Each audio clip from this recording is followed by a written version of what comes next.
প্রিয় BA first সেমিস্টারের ছাত্রছাত্রীরা, আজকে আমি যে বিষয় নিয়ে আলোচনা করব সেটি হচ্ছে তোমাদের যে ফিলোসফি জেনারেল পেপার রয়েছে। তোমরা যারা জেনারেল পেপারে ফিলোসফি চুজ করেছো তাদের জন্য আজকের এই ভিডিওটি অত্যন্ত গুরুত্বপূর্ণ। যারা জেনারেল পেপারে এমডিসি তোমাদের পেপার কোড, তো তোমাদের জন্য আজকে যে আমি প্রশ্নগুলো বলবো, যে প্রশ্নগুলো আজকে আলোচনা হবে এই ভিডিওতে, সেই প্রশ্নগুলো যদি ভালো করে করো একদম তোমরা কিন্তু অনেক অনেক উপকৃত হবে পরীক্ষার গিয়ে। তোমাদের 2023-এর প্রশ্নপত্রে তোমাদের কিন্তু পরীক্ষা হয়ে গেছে। তোমরা 2024-এ পরীক্ষা 2025-এ পরীক্ষা দেবে। 2024-এর প্রশ্নপত্রে তোমাদের প্রশ্নপত্রে লেখা থাকবে 2024। তো সেই 24-এর প্রশ্নপত্রে কোশ্চেনগুলো কমন পেতে কোন কোন প্রশ্নগুলো আমাদের পড়তে হবে সেগুলো নিয়ে আলোচনা করব।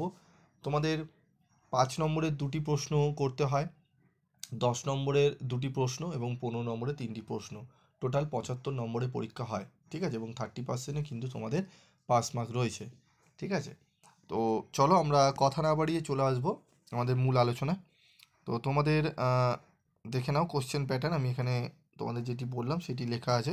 তো সাজেশান 2024-25 গুরুত্বপূর্ণ প্রশ্ন 5 নম্বরের। 5 নম্বরের প্রশ্নগুলো কোনগুলো ভালো করে করলে আমরা কমন পাবো সেই প্রশ্নগুলো দেখে নেব। প্রথমেই দেখব অধিবিদ্যা কাকে বলে। সত্তা ও অভ্যাসের মধ্যে পার্থক্য লেখো বা করো। লক দ্রব্যের সংজ্ঞা কিভাবে দিয়েছেন ব্যাখ্যা করো। বিশ্লেষক ও সংশ্লেষক বচনের মধ্যে পার্থক্য উদাহরণসহ দেখাও। বিজ্ঞান ও দর্শনের মধ্যে পার্থক্য দেখাও। স্পিনোজাকে অনুসরণ করে দ্রব্যের স্বরূপ আলোচনা করো। বার্কলেকে অনুসরণ করে দ্রব্যের স্বরূপ আলোচনা করো। আমি চিন্তা করি অতএব আমি অস্তিত্বশীল উক্তিটি ব্যাখ্যা করো। দৃষ্টিবাদ ও বুদ্ধিবাদের মধ্যে বিরোধমূলক মূল বিষয়গুলি কি, অত্যন্ত গুরুত্বপূর্ণ। অধিবিদ্যা সম্পর্কে কান্টের অভিমত আলোচনা করো। তারপর দেখো আমাদের চলে আসবো পরবর্তী প্রশ্ন। নীতিবিদ্যায় আলোচিত তথোচিত ও অনুচিত শব্দ দুটি অর্থ ব্যাখ্যা করো। অত্যন্ত গুরুত্বপূর্ণ এই প্রশ্নগুলি। তারপর রয়েছে সবল ও দুর্বল অর্থে জ্ঞান বলতে কি বোঝায়, ঠিক আছে। এই 11টি প্রশ্ন 5 নম্বরের জন্য যারা জেনারেলের স্টুডেন্টরা রয়েছো যদি পড়ে যাও, আমি আশা করি তোমরা দুটো বেশি, তোমরা যে অরের যে প্রশ্ন দেয় মানে 4টের মধ্যে দুটো করতে হয়, তোমরা 4টি কোশ্চেনই কমন পেয়ে যাবে, ঠিক আছে। তো 2023-এ কী কী প্রশ্ন এসেছিলো তোমরা একটু দেখে নাও। জেনারেল এমডিসি কোশ্চেন পেপারে কী কী এসেছিলো। দেকার্তকে অনুসরণ করে দ্রব্যের সংজ্ঞা দাও। জানা ক্রিয়াপত্রের বিভিন্ন অর্থগুলি কী কী, উদাহরণসহ ব্যাখ্যা করো।